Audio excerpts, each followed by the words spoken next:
السلام علیکم ورحمۃ اللہ وبرکاتہ۔ تمام دوستوں کو میں اپنے یوٹیوب چینل پر ویلکم کرتا ہوں۔ دوستو، میں آج آپ کے لیے بیان لے کے حاضر ہوں مولانا قاری حنیف ملتانی صاحب کا، جس کا عنوان ہے بلول دانہ اور 500 دینار میں جنت۔ بہت ہی خوبصورت بیان۔ اگر آپ کو ہمارا یہ بیان اچھا لگے تو ہمارے چینل کو سبسکرائب کریں، ویڈیو کو لائک کریں، زیادہ سے زیادہ شیئر کریں۔ آپ کو لے چلتے ہیں بیان کی طرف، آئیں مل کے بیان سماعت فرمائیں۔ ارادے اللہ پاک سب کو جانتا ہے۔ حضرات صحابہ کرام کو اللہ پاک نے اتنا نوازا کہ ان کو اسلام کے نگہبان بنا دیا، محافظ بنا دیا، اور انہوں نے بھی کمال کر دیا۔ وہ گلشن، وہ باغ جو محمد عربی صلی اللہ علیہ وسلم نے دین کی بہار جو ان کے حوالے کی تھی، انہوں نے لہو کی ندیاں بہا کر کے بھی اس کو آباد رکھا، اس میں خزانہ نے دی۔ گلشن محمد صلی اللہ علیہ وسلم کی پٹ جھڑ صحابہ نے نہیں ہونے دی۔ بھوکے رہے، پیاسے رہے، ننگے رہے، فاقے کاٹے، کٹ گئے، شہید ہو گئے، ٹکڑے ہو گئے، کچھ بھی ہو گیا، پر سرکار کا دامن نہ چھوڑا صلی اللہ علیہ وسلم۔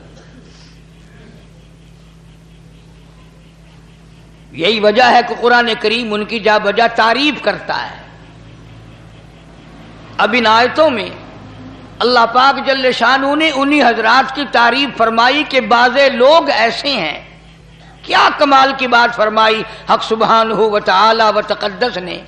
اللہ پاک جل شانہ نے فرمایا کچھ لوگ تو ایسے آئے میرے بندوں میں سے کہ انہوں نے میری ساتھ کاروبار کیا، خرید و فروخت کی۔ یعنی اللہ پاک اپنے آپ کو بیپاری بتاتا ہے، صحابہ کرام کو دکاندار بتاتا ہے کہ انہوں نے میری ساتھ کاروبار کیا، مجھ سے جنت خرید کر لی اور اپنی جانیں میرے حوالے کر دی، کسی وقت میں بھی گریز نہ کیا۔ اب ایک حضرت خالد بن ولید رضی اللہ تعالی عنہ کو لے لو، 125 جنگ لڑے ہیں اس ایک اللہ والے نے۔ آخر کبھی تو یہ کہہ سکتا تھا کہ بھی بتیرے جنگ کر لی ہے، میں نے ٹھیکہ اٹھا رکھا ہے قیامت تک لڑنے کا، اب کوئی اور آگے آئے۔ مگر چونکہ یہ لوگ شہادت کے متلاشی تھے، شہادت کے خواہاں تھے، طلبگار تھے، چنانچہ علماء کرام نے لکھا سیدنا خالد بن ولید رضی اللہ تعالیٰ عنہ کا آخری وقت ہے، رو رہے ہیں۔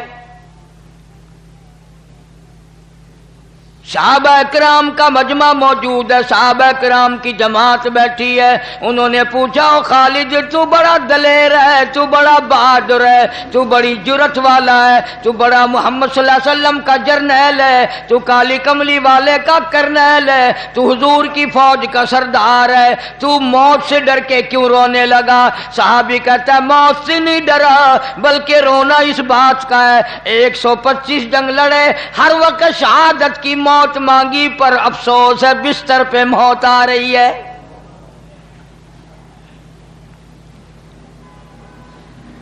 میری تمنا تھی، میری آرزو تھی، میری حسرت تھی، اللہ کی راہ میں اس مالک کے نام پر میرے ٹکڑے کر دیے جاتے، میرا قیمہ بنا دیا جاتا۔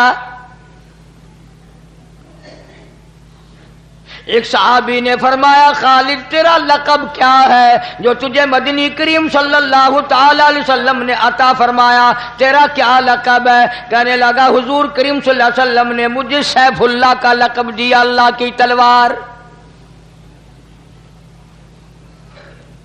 سیف اللہ کا لقب، اللہ کی تلوار کا لقب دیا۔ تو صحابی نے حضرت خالد کو پھر سمجھایا رضی اللہ تعالیٰ عنہ کہ جب تجھے نبی نے سیف اللہ کا لقب دیا تو اس کا یہ اگر تو شہید ہو جائے تو اس کا مطلب یہ کہ اللہ کی تلوار ٹوٹ گئی۔ تجھے شہادت کیسے ملتی؟ تجھے تو اسی دن سوچ لینا چاہیے تھا جس دن اکالی کملی والے نے صلی اللہ علیہ وسلم تجھے سیف اللہ کا لقب دیا۔ حضرات صحابہ کرام کو حضور کریم صلی اللہ علیہ وسلم کی ہر چیز سے پیار تھا۔ ایک صحابی نے کافی سارا سامان باندھا، بڑی ساری گٹھڑی بنا رکھی ہے، سامان لمبا چوڑا اٹھائے چلا جا رہا ہے یا اٹھانے کا ارادہ کر رہا ہے، تو حضور صلی اللہ علیہ وسلم کی نظر پڑ گئی، نگاہ پڑ گئی۔ آپ نے فرمایا تو سفینہ بن گیا، یعنی تو کشتی بنا ہوا، اتنا وزن اٹھائے ہوئے۔ لو جی، بیچارے کا نام عبد الرحمن تھا، کوئی جانتا نہیں، آج تک ساری حدیث کی کتابوں میں اس کا نام ہی حضرت سفینہ ہو گیا رضی اللہ تعالیٰ عنہ۔ یعنی صحابہ کو حضور کریم صلی اللہ علیہ وسلم کی زبان کے ساتھ اتنا پیار تھا، حضور کے کلام سے، حضور کی جان سے، حضور کی ہر اداؤں سے اتنا پیار تھا کہ یوں ہی آپ نے مذاق میں جو لفظ فرما دیا، صحابہ کے نام گم ہو گئے پر وہی نام رکھا جو حضور نے ارشاد فرمایا۔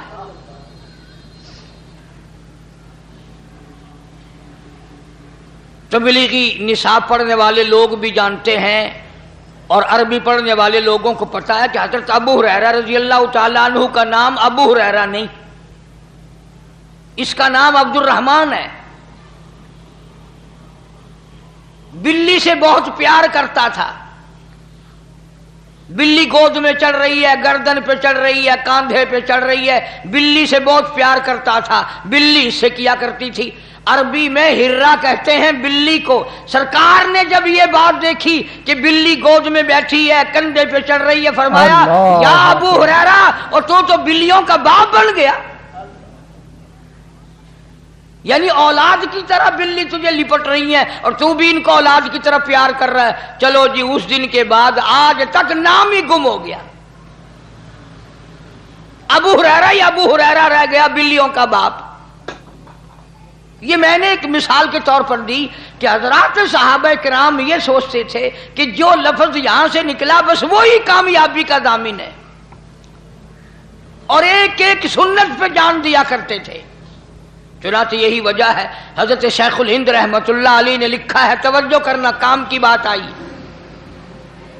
حضرت شیخ الہند رحمۃ اللہ علیہ نے لکھا ہے، بات کو سمجھنا، سنت کے مطابق پاخانے میں جانا اور سنت کے مطابق نکلنا 500 نفلوں سے افضل ہے جن میں کوئی ایک آدھ سنت چھوٹ گئی ہو۔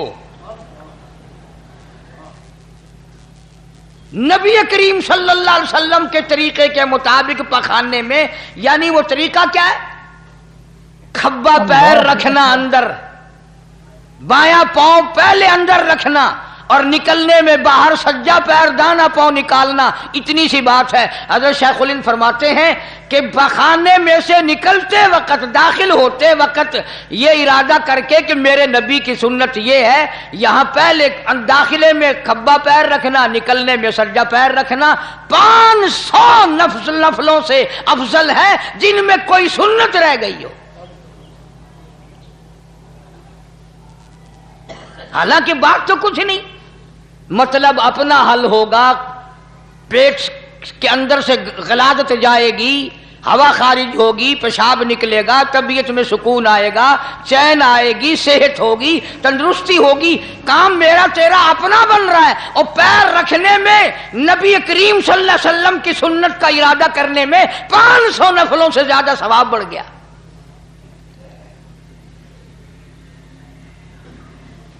صحابہ کرام نے جب سنا، حضور کریم صلی اللہ علیہ وسلم نے فرمایا کہ دائیں طرف منہ کر کے نہ تھوکو، یہ نیکی لکھنے والا فرشتہ اس طرف ہوتا ہے، سجی طرف منہ کر کے نہ تھوکو، اس طرف نیکی لکھنے والا فرشتہ ہے اور وہ بدی لکھنے والے فرشتے کا سردار ہے، لہذا اس کا احترام کرو۔ اور فرمایا سامنے بھی نہ تھوکو، یہ بھی بے ادبی ہے۔ اب جن لوگوں کے دلوں میں ہر وقت حضور کریم صلی اللہ علیہ وسلم کی سنت کی ادائیں بس گئی ہوں، وہ تھوکنے میں بھی خلاف سنت کام نہیں کرتے۔ چنانچہ ایک بزرگ کے واقعات میں لکھا ہے کہ ان کے پاس ہندوانا لایا گیا، تربوز، علماء بیٹھے تھے، اللہ والے نے علماء سے پوچھا، بھائی میں تو اتنا بڑا عالم نہیں، آپ لوگ بتائیں کہ حضور کریم صلی اللہ علیہ وسلم کی سنت ہندوانا کھانے میں، نوش فرمانے میں توڑ کے کھانا ہے سنت یا چاقو سے کاٹ کے کھانا سنت ہے؟ یوں ہی توڑ لیا جائے کسی چیز میں مار کے یا ہاتھ سے، یا چاقو سے کاٹ کے کھانا سنت ہے؟ علماء کرام نے جواب دیا کہ جس بارے میں تحقیق نہیں، پتہ نہیں حضور صلی اللہ علیہ وسلم کا تربوز ہندوانا کھانے میں کیا طریقہ تھا، اللہ والے نے فرمایا اٹھا کے لے جاؤ، اگر کاٹ کے کھانا سنت ہو اور میں توڑ کے کھاؤں، اور اگر توڑ کے کھانا سنت ہو میں کاٹ کے کھاؤں، نبی کریم صلی اللہ علیہ وسلم کے طریقے کے خلاف ہندوانا کھا کر میں خدا کے یہاں نہیں جانا چاہتا۔ اب یہ تو کوئی لمبی چوڑی بات نہیں، ہمارے یہاں کوئی طریقہ ہی نہیں ان چیزوں کا۔ ہاتھ دھو کر کے کھانا کھانا، سجے ہاتھ سے کھانا کھانا، بسم اللہ پڑھ کر کے کھانا شروع کرنا، ہر لقمے کے ساتھ تقریباً الحمدللہ کہنا، بعد میں پوری دعا پڑھنا، یہ ساری چیزیں سنت ہیں۔ اور اگر ہمارے دلوں میں حضور صلی اللہ علیہ وسلم کی محبت پیدا ہو جائے، ثواب بھی ملے گا، آقا کے قریب بھی ہو جاؤ گے۔ اتنا آدمی قریب ہو جاتا ہے کہ ایک آدمی تھا بہت بڑا بزرگ، 70 سال تک عبادت کی، ایک دن وضو کرتے کرتے 3 دفعہ منہ دھونا، 3 دفعہ ہاتھ دھونے، 3 دفعہ باں دھونی، ایک باں 3 دفعہ، یہ سنت ہے۔ دھیان نہیں کیا، ایک بازو ایک باں 2 دفعہ دھوئی۔ نماز پڑھ کر مدنی کریم صلی اللہ تعالی علیہ وسلم کا ایک اللہ والا، ماننے والا، محبت کرنے والا سو گیا، خواب میں حضور کریم صلی اللہ علیہ وسلم کی زیارت ہوئی، فرمایا او اللہ والے آج تیری نماز ناقص ہوئی، آج کی تیری نماز ناقص ہوئی۔ پوچھا کیوں؟ فرمایا تو نے وضو کرنے میں سنت کو ترک کر دیا۔ ہمارے خیال میں تو نہ نماز میں کوئی سنت ہے، نہ وضو میں کوئی سنت ہے، نہ عبادت کے طریقے میں کوئی سنت ہے، نہ چلنے پھرنے میں کچھ بھی نہیں، جو ہم کر دیں وہی سنت ہے ہمارے یہاں۔ تو صحابہ کرام رضوان اللہ تعالی علیہم اجمعین کو اللہ پاک نے حکم بھی اسی طرح دیا تھا، فرمایا قل اطیعوا اللہ والرسول، میرے محبوب کریم صلی اللہ علیہ وسلم کی اطاعت کرو، فرما برداری کرو، میرے نبی کی غلامی کرتے چلے جاؤ۔ من یطیع الرسول فقد اطاع اللہ، جس نے میرے کالی کملی والے صلی اللہ تعالی علیہ وسلم کی اطاعت کر لی، فرما برداری کر لی، وہ کامیاب ہو گیا، میں خدا کی اطاعت ہو گئی۔ مدینہ پاک میں حضور کریم صلی اللہ تعالی علیہ وسلم تشریف فرمائے، آپ نے ایک لشکر تیار فرمایا، ایک فوج تیار فرمائی، ایک قافلہ تیار فرمایا، اور اس کو جنگ کے لیے روانہ کر دیا، جہاد کے لیے روانہ کر دیا۔ خدا کی قسم وہ کتنا مقدروں والا لشکر ہوگا جس کو روانہ کرنے والے خود کالی کملی والے ہیں۔ مدینہ پاک سے 2-3 میل باہر تک حضور تشریف ساتھ لے گئے، نصیحتیں فرمائی، طریقہ کار فرمایا، سارا سمجھایا۔ اب کرنا توجہ، حضور کریم صلی اللہ تعالی علیہ وسلم نے فرمایا اس لشکر کا پہلے جھنڈا جعفر طیار رضی اللہ تعالی عنہ کے ہاتھ میں دینا۔ یہ حضرت علی شیر خدا رضی اللہ تعالیٰ عنہ کے بھائی ہیں، جعفر طیار۔ فرمایا پہلے جھنڈا جعفر طیار کو دینا، اور پھر جھنڈا عبداللہ بن روا کو دینا، اور پھر جھنڈا اسامہ بن زید رضی اللہ تعالیٰ عنہ کو دینا۔ یاد کر لو یہ بات، سرکار دو عالم صلی اللہ علیہ وسلم نے فرمایا جنگ کے لیے جاؤ، 3 میل مدینے پاک سے باہر نصیحتیں کرتے کرتے ساتھ ساتھ تشریف لائے. فرمایا پہلے جھنڈا دینا جعفر طیار کو، پھر جھنڈا دینا عبداللہ بن روا کو، پھر جھنڈا دینا اسامہ بن زید رضی اللہ تعالیٰ عنہم کو.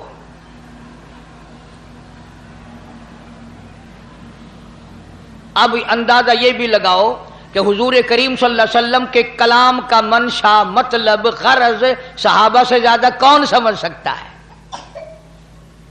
صحابہ سے زیادہ حضور کے مطلب کو کون جان سکتا تھا؟ وہ شاگرد ہیں براہ راست محمد عربی صلی اللہ علیہ وسلم کے. صحابہ سمجھ گئے کہ پہلے جھنڈا جعفر طیار کو ملے گا، وہ شہید ہو جائے گا، پھر جھنڈا عبداللہ بن روا کو ملے گا، وہ بھی شہید ہوگا اس جنگ میں، پھر جھنڈا اسامہ بن زید کو ملے گا اور وہ بچ جائے گا. یعنی آپ کے کلام میں سے جو تبدیلی آئی کہ پہلا فلاں، پھر دوسرا، پھر تیسرا، صحابہ نے صاف صاف مطلب سمجھ لیا کہ یہ دونوں صحابی اس جنگ میں شہید ہوں گے. کیوں؟ یہ نقطہ بھی سمجھ لو. یعنی حضور کریم صلی اللہ علیہ وسلم کو اپنے غلاموں پہ اتنا پکا یقین ہے کہ زندگی میں تو جھنڈا انہوں نے چھوڑنا ہی نہیں. حضور کا دیوانہ زندہ ہو اور اسلام کا جھنڈا گر جائے، بالکل ایسا نہیں ہو سکتا. اسی لیے تو فرمایا پھر اس کو دینا، پھر اس کو دینا، پھر اس کو دینا. اب عبداللہ بن روا رضی اللہ تعالی عنہ اچھی طرح سے سمجھ گئے کہ میرا نام بیچ میں ہے اور یہ میرے لیے آخری جنگ ہے، میں واپس نہیں آؤں گا. آپ کے فرمان سے سمجھ گئے حضرت عبداللہ بن روا رضی اللہ تعالی عنہ. اور یہ قافلہ جس دن روانہ کیا، جس دن یہ لشکر بھیجا، جمعے کا دن تھا، صبح کا وقت تھا. یہ بھی یاد رکھنا بات، جمعے کا دن تھا، صبح کا وقت تھا جب یہ قافلہ حضور صلی اللہ علیہ وسلم نے روانہ فرمایا لڑائی کے لیے، کفر کے مقابلے کے لیے. اب حضرت عبداللہ بن روا رضی اللہ تعالی عنہ حضور سے تو رخصت ہو گئے. پھر دل میں ایک بات آئی کہ میرا یہ آخری جنگ ہے، آخری جہاد ہے، آخری لڑائی ہے، میں واپس تو آؤں گا نہیں. جمعے کا دن ہے، جمعے کا دن ہے، سواری میری بڑی تیز ہے، کیوں نہ میں اپنا آخری جمعہ حضور کے پیچھے پڑھ کے جاؤں، دیدار بھی کروں، جمعہ بھی پڑھوں، اور پھر میں اپنی سواری کو دوڑا کر قافلے کو آ کے مل جاؤں گا. اب آپ لوگ ایمانداری سے بتائیں اور سوچیں، اس میں صحابی کی بزدلی نہیں، گھبرانا نہیں، بھاگنا نہیں، لالچ نہیں، طمع نہیں، کوئی غرض نہیں، دنیا مقصد نہیں، کوئی اور دھندا نہیں. عشق کی بات ہے نا کہ میں اپنے آقا کا اور دیدار کروں، اور ایک جمعہ آخری جمعہ ہے، میں حضور کریم صلی اللہ علیہ وسلم کے پیچھے اپنا آخری جمعہ پڑھ کے جاؤں. اگر کسی طریقے سے ہم میں سے کسی کو پتہ چل جائے کہ میری موت ہفتے کو آنی ہے تو پتہ ہے جمعہ کوشش کریں گے جمعہ مکے میں جا کے پڑھنے کی، کہ آخری ہفتے کو تو انشاءاللہ روانہ ہو ہی جانا ہے، پھر جمعہ بھی کعبے میں ہونا چاہیے. ہر آدمی کوشش کرے گا. اور یہ تو صحابی ہے. چنانچہ عبداللہ بن روا رضی اللہ تعالیٰ عنہ دل میں عشق کی چنگاری اٹھی، عشق کے سوز و گداز اٹھے، عشق نے مجبور کیا، محبت نے مجبور کر دیا، واپس مدینے میں آ گیا. اس لیے میں اپنا آخری جمعہ محمد کریم صلی اللہ علیہ وسلم کے پیچھے پڑھ کے جاؤں، ایک مرتبہ اپنے آقا کا، محبوب کا اور دیدار کرتا جاؤں.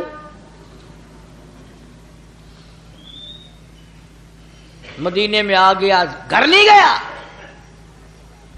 بیوی بچوں کے پاس نہیں گیا، کچھ اور کہنے، کچھ سمجھانے، کچھ نصیحت کرنے. یقین، بلکہ یقین جب ہو گیا کہ بھی میں واپس نہیں آؤں گا، گھر جانا چاہیے تھا کہ بھی خیال کرنا، صبر کرنا، میری واپسی نہیں ہے. بیوی کو بتاتے بچوں کا یوں کرنا، لڑکی کا یوں کرنا، لڑکے کا یوں کرنا، کاروبار اور باغ کو یوں کرنا. بالکل گھر نہیں گئے صحابی، مسجد نبوی میں آیا ہے. اور نماز جمعہ کے بعد محمد کریم صلی اللہ تعالی علیہ وسلم کی عبداللہ بن روا پہ نظر پڑ گئی، نگاہ پڑ گئی.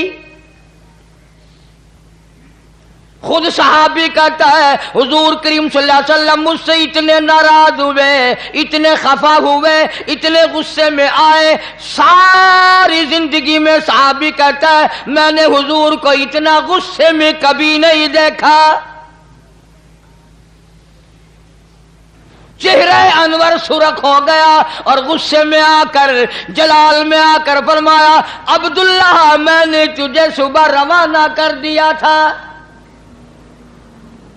تو جہاد فی سبیل اللہ کے لیے نکل چکا تھا، اللہ کی راہ میں تو نکل چکا تھا، تو لشکر کے ساتھ چلا گیا تھا، میں نے جھنڈے کے بارے میں بھی فرما دیا تھا، تو یہاں کیسے؟ کہتا ہے آقا اور غرض کوئی نہیں اور تمنا کوئی نہیں، بیوی بچوں میں نہ گیا ہوں، نہ میں نے جانا ہے، نہ کسی یار دوست سے ملنا ہے، نہ اور کوئی کام کرنا ہے۔ آخری جمعہ میں آپ کے کلام سے سمجھ گیا تھا میرا آخری جنگ ہے، آخری جہاد ہے، میں آپ کے ارشاد سے سمجھ گیا۔ میں نے سوچا آخری جمعہ حضور کے ساتھ پڑھ کے جاؤں صلی اللہ علیہ وسلم اور دیدار کر لوں۔ میری سواری بڑی تیز ہے، میں اپنے ساتھیوں سے شام سے پہلے جا ملوں گا، شام سے پہلے میں اپنے ساتھیوں کو جا ملوں گا۔ حضور کریم صلی اللہ علیہ وسلم غصے میں تو تھے ہی، فرمایا کیا کہتے ہو؟ کہ جی میں اپنے ساتھیوں سے جا ملوں گا۔ فرمایا جب تیرے ساتھی جنت میں جائیں گے، توجہ کرنا، فرمایا جب تیرے ساتھی جنت میں جائیں گے، اتنا فرما کر خاموش ہو گئے، 5 سانس لیے، اس کے بعد فرمایا تو اپنے ساتھیوں سے 500 سال بعد میں جنت میں جا سکے گا۔ اندازہ لگاؤ، عشق میں آ کر کے واپس آ گیا، 3 میل مدینے میں ہو کیا گیا؟ جمعے کے لیے آ گیا، دیدار کے لیے آ گیا، مگر فرمایا مدنی کریم صلی اللہ تعالی علیہ وسلم نے حضور کے 5 سانسوں سے مراد وہی 500 سال ہے۔ اور لوگوں اندازہ لگاؤ، نبی کے حکم کے خلاف دل میں ارادہ نہیں، پروگرام نہیں، دنیا کا کوئی لالچ نہیں، دنیا کا کوئی طمع نہیں، کوئی ہرس نہیں، وہ تو 500 سال بعد میں جنت میں جائے گا۔ جنہیں ساری عمر جھوٹ بولتے گزر گئی، جنہوں نے ساری عمر حرام کھانے میں بسر کر دی، جو ساری عمر کفر کرتے جاتے ہیں، شرک کرتے جاتے ہیں، نبی کے دین کو مٹائے چلے جاتے ہیں، اور لوگوں ان کے بارے میں تم بتاؤ وہ جنت میں کب جائیں گے؟ یعنی اللہ پاک جل شانہ کے نزدیک حضور ہے بے دینی کا دورہ ہے، لیکن ہم یہ سوچ کر کہ بھی بڑے گناہ ہو رہے ہیں، چلو جمعے کی پہلے 2 رکعت پڑھا کرتے تھے، آج سے 4 رکعت پڑھا کریں گے تاکہ اور ہمارے گناہ معاف ہو جائیں، تاکہ اور ہماری عبادت میں اضافہ ہو جائے، نیکیاں بڑھ جائیں، گناہ مٹ جائیں، اللہ پاک راضی ہو جائیں۔ نیت تو اچھی ہے، لیکن 2 رکعت کے بجائے 4 پڑھنے سے یہ 2 بھی نہ ہوں گی، اس لیے کہ محمد کریم صلی اللہ علیہ وسلم کے فرمان کے خلاف اور آپ کی سنت کے خلاف اور آپ کے طریقہ کار کے خلاف ہوگا۔ ہر چیز کو لے لیں آپ، مثال کے طور پر سنت ہے اور شریعت میں ثابت ہے کہ صبح صادق سے روزہ رکھو اور شام کو افطار کے وقت، غروب کے وقت یہ روزہ افطار کر دو۔ کوئی آدمی یہ کہے کہ جی میں تو ڈبل ثواب لینا چاہتا ہوں، میں تو آج روزہ رکھ کر کل شام کو کھول لوں گا، میں نے تو روزہ افطار کرنا ہی نہیں تاکہ میرے ثواب میں اضافہ ہو، تاکہ میری نیکیوں میں بڑھاوا آ جائے، میری نیکیاں بڑھ جائے۔ علماء کرام نے لکھا ہے اس کا پہلا روزہ بھی منظور نہیں، اس لیے کہ ہم ان باروں میں مختار نہیں۔ جو طریقہ، جو اصول محمد عربی صلی اللہ تعالی علیہ وسلم نے بتا دیے، فرما دیا، اس کے ایک سوت ادھر ادھر کرے گا تو مارا جائے گا۔ آج ہم بے شمار گناہ کر رہے ہیں عشق کے نام پر۔ انہوں نے کہا ڈھولک کیوں بجا رہا ہے؟ کہ حضور کی محبت میں انہوں نے کہا تبلا کیوں کھڑکا رہا ہے، سرنگی کیوں بجا رہا ہے؟ کہ واہ واہ، تجھے تبلا نظر آتا ہے؟ میں تو قوالی شریف کر رہا ہوں، حضور صلی اللہ علیہ وسلم کی تعریف کر رہا ہوں۔ لوگ عبادت سمجھتے ہیں، کون کہتا ہے یہ اگر عبادت ہوتی تو کیا تمہیں تبلا میسر آ سکتا ہے، تمہیں سرنگی مل سکتی ہے؟ صحابہ کرام کو نہیں مل سکتی تھی، جو ایک ایک بال کے برابر بھی حضور کے طریقے کے خلاف کرنے کو تیار نہ تھے۔ جس صحابی کو یہ پتا چل گیا کہ یہاں حضور اب ایک میں بات کروں آپ سے، لکھ کے پڑھے لوگ بھی آتے ہیں، سمجھدار بھی، پیشاب کرنا تو کوئی عبادت نہیں، پیشاب کرنا تو کوئی عبادت نہیں، لیکن کسی صحابی نے اگر دیکھ لیا کہ جنگل کے اس پہاڑ کے اس جگہ پر حضور کریم صلی اللہ علیہ وسلم نے پیشاب فرمایا تھا، صحابی کا جب بھی وہاں سے گزر ہوا پیشاب آیا یا نہ آیا وہاں اتنی دیر ضرور بیٹھ گیا۔ یہ بھی ضروری نہیں کہ وہاں پیشاب کیا، پیشاب آیا یا نہ آیا، اور پھر بھی اتنی دیر وہاں صحابی بیٹھ کے گیا جہاں اس کی آنکھوں نے حضور کریم صلی اللہ علیہ وسلم کو پیشاب کے لیے بیٹھا ہوا دیکھا تھا۔ مطلب میرا یہ ہے کہ ان حضرات کے دل میں اتنی محبت تھی، اتنا جذبہ تھا، اتنا گہرا تعلق تھا کہ یہ ایسی چیزوں کو بھی یہ لوگ نہیں چھوڑتے تھے۔ حضور کریم صلی اللہ علیہ وسلم نے سینگیاں لگوائیں، پرانے زمانے کا علاج ہے، گندا خون نکل جاتا تھا، آج کل تو الحمدللہ ٹکا گولی ہے، ایک مرض ختم ہو جاتا تو انشاءاللہ 10-20 مرض اور کھڑے ہو جاتے ہیں ساتھ ساتھ۔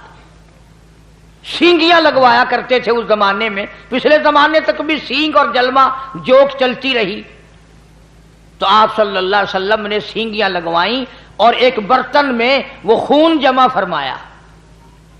حضرت عبداللہ بن زبیر رضی اللہ تعالیٰ عنہ حضور کریم صلی اللہ علیہ وسلم کا بھانجا، اسماء بنت ابو بکر کا بیٹا رضی اللہ تعالیٰ عنہ، حضور کریم صلی اللہ علیہ وسلم کا بھانجا، ابو بکر کا پیارا پیارا نواسا، اسماء بنت ابو بکر کا لخت جگر، سیدہ عائشہ صدیقہ کا منہ مولا بیٹا حضور کی خدمت میں موجود تھا۔ آپ نے فرمایا او عبداللہ یہ خون لے جا اور کسی ایسی جگہ پھینک کے آنا جہاں کسی کا پیر نہ آئے، بے ادبی نہ ہو۔ حضرت عبداللہ بن زبیر رضی اللہ تعالیٰ عنہ اٹھے، برتن کو لے کے چلے گئے، پیچھے گئے مکان کے، کچھ دیر کے بعد جلدی سی لوٹ آئے۔ حضور کریم صلی اللہ علیہ وسلم نے پوچھا عبداللہ خون ڈال آیا؟ کہتا ہے جی حضور ڈال آیا ہوں۔ فرمایا تجھے سمجھایا تو تھا، ایسی جگہ بھی ڈال کے آیا، نبی کا خون ہے، اور نبی کا نہیں امام الانبیاء کا خون ہے صلی اللہ علیہ وسلم، رسولوں کے رسول کا خون ہے، کہیں یوں ہی تو نہیں پھینک آیا۔ عبداللہ بن زبیر رضی اللہ تعالیٰ عنہ سے جب بار بار پوچھا گیا، عرض کیا میرے آقا میں نے ایسی جگہ ڈال دیا، ایسی جگہ پھینک دیا، ایسی جگہ اسے پہنچا دیا، میرے نبی تیرے خون کو جہاں کسی کا پیر تو کیا نگاہ بھی نہ پڑے گی، نظر بھی نہیں پڑے گی، میں نے ایسی جگہ اس خون کو ڈال دیا۔ اور ایک اور بات بتاؤں، یہ آپ صلی اللہ علیہ وسلم بھی تو جان جان کے پوچھ رہے ہیں، حضور کو پہلے سے شک ہے اپنے دیوانوں کے بارے میں کہ اس نے ایسا کیا ہوگا، اپنے پروانوں کو حضور جانتے تھے۔ فرمایا عبداللہ کدھر کیا بتاتا کیوں نہیں؟ عرض کیا میرے آقا میں نے بڑا سوچا، امام الانبیاء کا لہو، کالی کملی والے کا خون ہو، میں زمین پہ کیسے پھینک دوں، میں نے تو پی لیا۔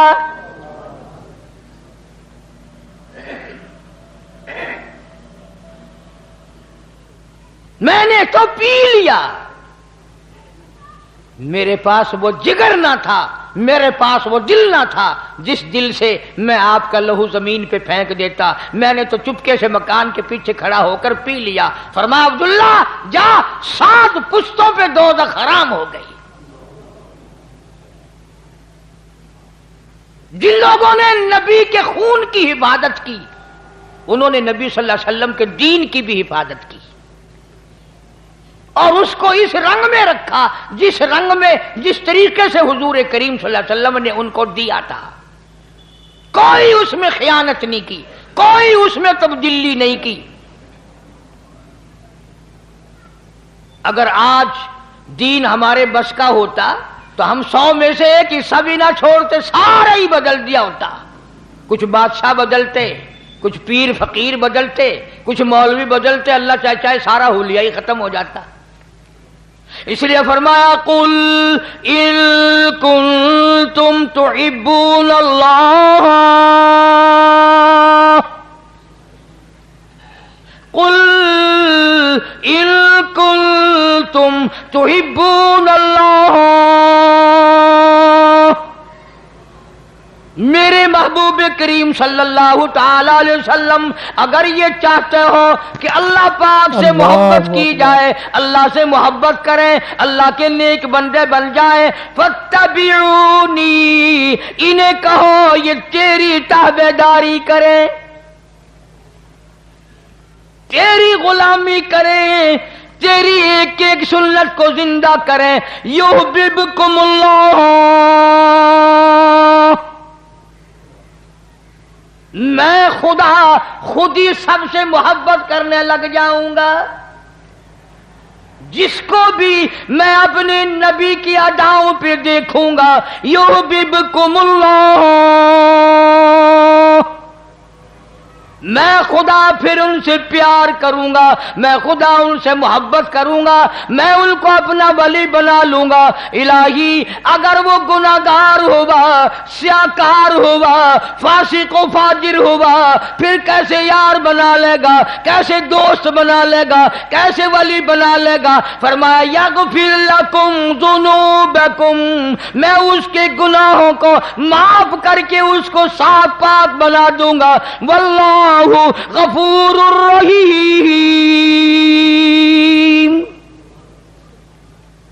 اس لیے کہ میری ذات بڑی کریم ہے، میں بخشنہار ہوں، اور کوئی مانگنے والا تو آئے، میں تو جھولیاں بھرنے والا ہوں۔ ایک ایک سنت کی برکت اللہ والوں سے پوچھو کہ انہوں نے ان میں کتنی لذت پائی، کتنی حلاوت پائی، کتنا مٹھاس پایا، کس قدر اللہ پاک نے دنیا ہی میں ایمان کے مزے چکھائے، دنیا میں۔ امام اعظم امام ابو حنیفہ رحمت اللہ علیہ نہر کی پٹڑی جا رہے ہیں، ایک نوجوان نہر میں غسل کر رہا ہے، نہا رہا ہے۔ اب بتاؤ کیسے پتہ چلتا ہے؟ امام اعظم امام ابو حنیفہ رحمت اللہ علیہ نے اس نوجوان سے فرمایا اتق اللہ، ڈر اللہ سے، اتق اللہ، اللہ سے ڈر جا۔ وہ امام صاحب کو بیچارہ پہچانتا نہ تھا، کہنے لگا کیوں جی کی گل ہے، کیا بات ہے؟ فرمایا تو میرے سے حجت نہ کر، یہ جو تیرے جسم سے لگ لگ کر پانی بہ رہا ہے، اس پانی میں سے زنا کے گناہ کی بدبو آ رہی ہے، تو بدکاری کر کے آیا، بدماشی کر کے آیا، اور اس نہر میں غسل کر رہا ہے، اس نہر کے پانی میں سے زنا کے گناہ کی بدبو آ رہی ہے۔ دنیا ہی میں اللہ پاک لذتیں بتا دیتا ہے۔ ایک آدمی غسل خانے میں نہا رہا ہے، امام ابو حنیفہ رحمت اللہ علیہ باہر بیٹھ کر وضو فرما رہے ہیں، غسل خانے کا پانی بھی قریب سے گزر رہا ہے۔ جب باہر نکلا فرمایا اتق اللہ، ڈر جا۔ اس نے کہا کیا بات ہے؟ فرمایا تو اپنی ماں کو گالیاں دے کر آیا ہے۔ انہوں نے کہا جی آپ کو کیسے پتا؟ آپ ہمارے گھر کے پاس تو رہتے نہیں۔ فرمایا یہ جو پانی بہ رہا ہے نا، یہ جو پانی جا رہا ہے، اس پانی میں سے بدبو آ رہی ہے ماں باپ کی بے ادبی کے گناہ کرنے کی۔ اب چونکہ ہمارے دماغ تو لڑاکا ہے نا، آج کل لڑاکا بنے ہوئے، کئی لوگ سوچ رہے ہوں گے اچھا امام ابو حنیفہ کو علم غیب تھا، نبی کو علم غیب مانتے نہیں، امام ابو حنیفہ کو علم غیب مان لیا، کیونکہ بات کی تہ تک تو جانا نہیں، ہم نے تو ہر چیز کو ہتھیار بنانا ہے۔ فرمایا من عمل صالحا من ذکر او انثى وهو مؤمن فلنحيينه حياة طيبة ولنجزينهم اجرهم باحسن ما كانوا يعملون۔ اللہ پاک فرماتے ہیں مرد عورت جب میری رضا کے لیے نیکیاں کرتے ہیں اور میرے یہاں قبول ہوتی ہیں، میں پھر دنیا ہی میں ان کو ایمان کے مزے چکھاتا رہتا ہوں، ان کو لذت اور حلاوت دنیا ہی میں آتی رہتی ہے۔ عرض کرنے کا مقصد یہ کہ حضرات صحابہ کرام سے بڑھ کر کون متبع سنت ہو سکتا ہے، کون ارادہ کر سکتا ہے؟ ایک ایک چیز میں حضور کریم صلی اللہ علیہ وسلم کے وہ پیچھے رہتے تھے، ایک ایک ادا کے۔ مدینہ پاک، اللہ پاک سب کو زیارت نصیب فرمائے۔ مدینے میں ایک مائی رہتی ہے، اماں اس مائی کی، اس لڑکی کی مکے پاک میں ہے، فتح مکہ سے پہلے کا واقعہ ہے۔ وہ ماں جو آئی، لڑکی کی محبت دل میں اٹھی، بیٹی کو ملنے کو دل چاہا، سفر کر کے مدینے آئی، دروازہ کھٹکھٹایا، اندر سے پوچھا کون ہے؟ کہنے لگی بیٹی جلدی دروازہ کھول، میں تیری اماں ہوں، مکے سے آئی ہوں ملنے کے لیے، تیری شکل دیکھنے کو ترس گئی، تو میری بیٹی ہے پیاری۔ ایمانداری سے بتاؤ، بھاگ کر دروازہ کھولنا چاہیے تھا، اماں کو لپٹ جاتی، خوشی کے آنسو آ جاتے، میری پیاری اماں، میری پیاری اماں، اتنا سفر کر کے آئی، دکھ اٹھا کر کے آئی۔ اللہ غنی، اندر بیٹھی بیٹھی لڑکی کہتی امی جان میں تمہیں کفر کی حالت میں چھوڑ کر آئی تھی، اس وقت تم کافرہ تھی، کلمہ نہیں پڑھتی تھی، یہ تو بتاؤ میرے نبی کا کلمہ پڑھ کر آئی یا وہی حالت ہے؟ مسلمان بن کر آئی ہو یا بھی حالت کفر پہ ہو؟ امی کہنے لگی بیٹی ان باتوں کو چھوڑ، آخر میں تیری اماں ہوں، تو میری بیٹی ہے، محبت نے مجبور کیا، میری اٹڑیاں کرلائی، میں تجھے ملنے کے لیے چلی آئی، میں تیری شکل دیکھنا چاہتی ہوں۔ اندر سے آواز آتی ہے امی برا نہ ماننا، جب تک میں حضور کریم صلی اللہ علیہ وسلم سے کسی کو بھیج کر پوچھ نہ لوں کیا کافر ماں کو گھر میں آنے دوں کہ نہیں، اس وقت تک دروازہ بند رہے گا۔ کتنی بڑی اتباع ہے، کتنی بڑی غلامی ہے، یعنی یہ بھی کوئی پوچھنے کی بات تھی؟ چنانچہ آدمی بھیجا، حضور کریم صلی اللہ تعالی علیہ وسلم سے پوچھا، آپ نے اجازت عطا فرمائی، تب دروازہ کھولا۔ اماں نے کئی دن قیام کیا، ٹھہری بیٹی کے گھر، مکے جانے کا ارادہ کرنے لگی تو غریب تھی ماں، بیٹی کا ذرا حال اچھا تھا، کہنے لگی میں تیری اماں ہوں، غریب ہوں، میری کچھ امداد کر، میری ساتھ کچھ سلوک کر، کوئی خدمت کر میری، میں تیری اماں ہوں، غریب ہوں۔ اب آپ لوگ اندازہ لگا لیں، سمجھدار بیٹھے ہو، جب ماں کے بارے میں ایک دفعہ اجازت لے لی حضور صلی اللہ علیہ وسلم سے، اب بار بار تنگ کرنا، پوچھنا، یہ بھی کوئی بات تھی؟ اجازت مل گئی، پھر کھلاؤ بھی، پلاؤ بھی، کپڑے بھی پہناؤ، خدمت بھی کرو۔ پھر کہنے لگی میں یہ بات بھی حضور کریم صلی اللہ علیہ وسلم سے پوچھواتی ہوں، معلوم کراتی ہوں کہ کیا کافر اماں ہو، مکے سے آئی ہو، ملنے آئی ہو، ابھی کلمہ نہیں پڑھتی، اس کی کچھ امداد کروں تو آپ کی اجازت ہے، کر سکتی ہوں؟ یہ تو عورتوں کا حال ہے، عورتوں کا۔ آج کل تو قرآن سے، حدیث سے، نماز سے، سارے کاموں سے عورتوں کی چھٹی ہے. کیوں؟ جنت ان پہ واجب ہو گئی ہے، جنت ان کے باپ دادا کی ہے. پرواہ نہیں کرتی، نہ نماز کی پرواہ، نہ قرآن کی تلاوت کی پرواہ، نہ محمد عربی صلی اللہ علیہ وسلم کی سنت کی تابعداری کی پرواہ، نہ دوزخ کے انگاروں سے ڈرنا. اسی لیے فرمایا قرآن کریم نے قل متاع الدنیا کا. ماشاء اللہ، سبحان اللہ، سبحان اللہ. دوستو یہ تھے قاری حنیف ملتانی صاحب جو بہت ہی خوبصورت انداز میں بیان فرما رہے تھے. دوستو اگر آپ کو ہمارا یہ بیان اچھا لگا تو ہمارے چینل کو ضرور سبسکرائب کریں، ویڈیو کو لائک کریں، زیادہ سے زیادہ شیئر کریں. دعاؤں میں یاد رکھنا. اللہ حافظ.